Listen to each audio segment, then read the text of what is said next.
ഈ രണ്ട് പരീക്ഷകൾ ഓണപരീക്ഷയ്ക്ക് ഉറപ്പിച്ചോളി മക്കളെ, ടഫ് ആയിരിക്കും, യാതൊരുവിധ സംശയവും വേണ്ട. MS വെറുതെ പറയുന്നതല്ല. നിങ്ങൾ മനസ്സിലാക്കേണ്ടത് 2019 ഓണം എക്സാം നടന്നിട്ടുണ്ട്, 2022 ഓണം എക്സാം നടന്നിട്ടുണ്ട്, 2023 ഓണം എക്സാം നടന്നിട്ടുണ്ട്. സാറ് 2 വർഷം മിസ്സിംഗ് ആണല്ലോ. യെസ്, 2021 ഓണപരീക്ഷാ പേപ്പർ നിങ്ങൾക്ക് കിട്ടൂല, 2020 ഓണപരീക്ഷാ പേപ്പറും നിങ്ങൾക്ക് കിട്ടില്ല.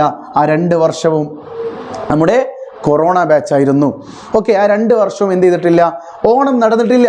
എന്നാൽ ഓണപരീക്ഷ നടന്ന ഈ 3 എക്സാമുകളുടെ അടിസ്ഥാനത്തിൽ എൻ്റെ പ്രിയപ്പെട്ട കുട്ടികൾ മനസ്സിലാക്കേണ്ടത്, സയൻസ് വിഷയങ്ങളിൽ ഒരു വിഷയവും അതുപോലെ തന്നെ നമ്മുടെ ലാംഗ്വേജ് വിഷയങ്ങളിൽ ഒരു വിഷയവും നിങ്ങൾക്ക് ടഫായിരിക്കും. 2 സബ്ജക്റ്റുകൾ എങ്ങനെ പോയാലും ടഫായിരിക്കും.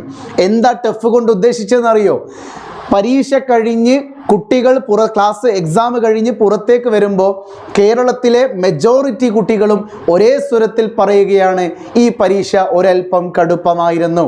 അത്തരം പരീക്ഷകളാണ് ഞാൻ ഉദ്ദേശിച്ചത് നിങ്ങൾക്ക് ടഫായിരിക്കുമെന്ന്.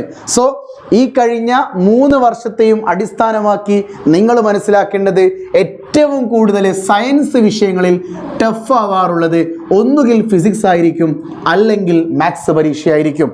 ഈ രണ്ടിലേതോ ഒന്ന് പൊതുവെ എന്ത് ചെയ്യാറുണ്ട്, ടഫ് ആവാറുണ്ട്. ഇനി ലാംഗ്വേജ് എക്സാമുകളിലേക്ക് നോക്കുകയാണെങ്കിൽ ഹിന്ദി പരീക്ഷ അല്ലെങ്കിൽ ഇംഗ്ലീഷ് പരീക്ഷ, മെജോറിറ്റി കുട്ടികൾക്കും ഹിന്ദി പരീക്ഷയാണ് കൂടുതലും ടഫ് ആവാറുണ്ടായിരുന്നത്. അപ്പോൾ 2 വിഷയങ്ങൾ നമുക്ക് ഏത് വേണമെങ്കിലും പ്രതീക്ഷിക്കാം.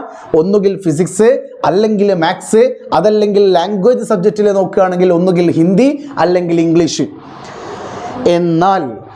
എന്നാൽ ഈ മോഡൽ എക്സാമും മെയിൻ എക്സാമും ഒക്കെ വരുന്ന സമയത്ത് പല കുട്ടികൾക്കും ടഫായി മാറിക്കൊണ്ടിരുന്ന ഒരു സബ്ജക്റ്റാണ് ബയോളജി എന്ന് പറയുന്നത്. കെമിസ്ട്രി എങ്ങനെ പോയാലും മെജോറിറ്റി കുട്ടികൾക്കും എളുപ്പമാവാറാണ് പൊതുവേ. കാരണം അവർ പഠിച്ചതുപോലെ തന്നെ ചോദ്യപേപ്പറുകളിൽ ചോദിക്കുന്നു എന്നതുകൊണ്ടാണത്. പ്രീവിയസ് ഇയർ ക്വസ്റ്റ്യൻസ് ഏതൊക്കെയാണോ അതുപോലെ തന്നെ അച്ചടിച്ച് വരാറുണ്ട് മെജോറിറ്റി കെമിസ്ട്രി പരീക്ഷയിലും. എന്നാൽ ബയോളജിയിൽ ചില പിക്ചറുകൾ, നമ്മൾ പ്രതീക്ഷിക്കാത്ത പിക്ചറുകൾ വരാറുണ്ട്, പ്രതീക്ഷിക്കാത്ത ഭാഗത്ത് നിന്ന് ചോദ്യങ്ങൾ ചോദിക്കാറുണ്ട്. ഇത് കഴിഞ്ഞ വർഷവും ഉണ്ടായിരുന്നു. അത് ഡിസംബർ ആണോ ഓണപരീക്ഷയാണെന്നൊരു ഐഡിയ ഇല്ല. പക്ഷെ നിങ്ങൾ മനസ്സിലാക്കേണ്ടത്, ബയോളജി മേ ബി വേണമെങ്കിൽ കുട്ടികളെ ഈ 2.5 ചാപ്റ്ററല്ലേ ഉള്ളൂ, 2.5 ചാപ്റ്റർ ആകുമ്പോൾ അവർക്ക് എവിടെ നിന്നും ചോദിക്കാമെന്നുള്ള ഒരു പ്രസക്തി ഉള്ളത് കൊണ്ട് വേണമെങ്കിൽ ടഫാക്കിയേക്കാം. അതുകൊണ്ട് നിങ്ങൾ മനസ്സിലാക്കേണ്ടത്, കൂടുതൽ സമയം നിങ്ങൾ ഫിസിക്സിനും മാത്സിനും ബയോളജിക്കും ചിലവഴിച്ചേ പറ്റുള്ളൂ. ഓക്കെ, കാര്യം സയൻസ് വിഷയങ്ങൾ ഒന്നുപോലും നിങ്ങൾക്ക് നഷ്ടപ്പെടാൻ MS സമ്മതിക്കൂല.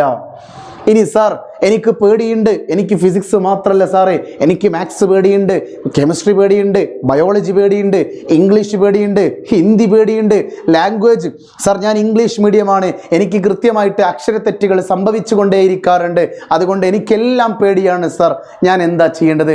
ഒന്നുമില്ല. ഓരോ എക്സാമിൻ്റെ തലേ ദിവസവും MS സൊല്യൂഷൻ ചാനലിലേക്ക് വന്നാൽ മതി. നിങ്ങൾക്ക് വേണ്ട ചോദ്യങ്ങളെല്ലാം, നിങ്ങളുടെ എക്സാമിൽ നടക്കുന്ന ചോദ്യങ്ങളെല്ലാം നമ്മൾ ലൈവിൽ ഷുവർ ക്വസ്റ്റ്യൻസ് ഡിസ്കസ് ചെയ്തിരിക്കും. അതിൽ യാതൊരുവിധ സംശയവും വേണ്ട. ഇനി എൻ്റെ പ്രിയപ്പെട്ട SSLCയിലെ കുട്ടികൾക്ക് ഏറ്റവും കൂടുതൽ ടഫാണ്, അല്ലെങ്കിൽ എനിക്ക് മനസ്സിലാകുന്നില്ല സ്കൂളിൽ എടുക്കുന്ന പോർഷൻസ് എന്ന് പറഞ്ഞിരിക്കുന്ന ചാപ്റ്റർ ഏതാ ചാപ്റ്റർ എന്നറിയോ? ഏതാ? Reactivity series and electrochemistry, ക്രിയാശീല ശ്രേണിയും വൈദ്യുത രസതന്ത്രവും. ഈ ചാപ്റ്റർ ആണോ നിങ്ങളുടെ പ്രശ്നം? എടാ മോയന്തേ, നീ പേടിക്കണ്ട. ഈ വരുന്ന വെള്ളിയാഴ്ച, നാളെ ഓഗസ്റ്റ് 30 രാത്രി 7 മണിക്ക് MS സൊല്യൂഷൻസിൻ്റെ യൂട്യൂബ് ചാനലിലേക്ക് വന്നാൽ മതി. കെമിസ്ട്രി പരീക്ഷ സെറ്റാക്കി തരാം. 3rd ചാപ്റ്റർ അടിപൊളിയായിട്ട് കഥയിലൂടെയും അവിഹിതത്തിലൂടെയും എല്ലാം പഠിപ്പിച്ചു തരാം. Don't worry. സോ മറക്കണ്ട, തിക്കണ്ട, തിരക്കണ്ട, ടിക്കറ്റ് എടുക്കണ്ട. നാളെ വെള്ളിയാഴ്ച രാത്രി 7 മണിക്ക് MS സൊല്യൂഷൻസ് SSLC യൂട്യൂബ് ചാനലിൽ നമുക്ക് അടിച്ചു പൊളിക്കാം. പിന്നെ ടഫാണെന്ന് നിങ്ങൾ ടെൻഷൻ അടിക്കണ്ട, ആ ടഫ് ഞാൻ സെറ്റാക്കി തരാം. നിങ്ങൾ ഈ ചാനൽ ഒന്ന് ഫോളോ ചെയ്താൽ മതി കേട്ടോ. സോ മറക്കണ്ട, കമ്മ്യൂണിറ്റി ചാനലിലും വാട്സപ്പ് ചാനലിലും ഫോളോ ചെയ്യാൻ മറക്കല്ലേ. It's me MS solutions. ഇനി എന്തിന് വേറെ സൊല്യൂഷൻസ്. ബൈ.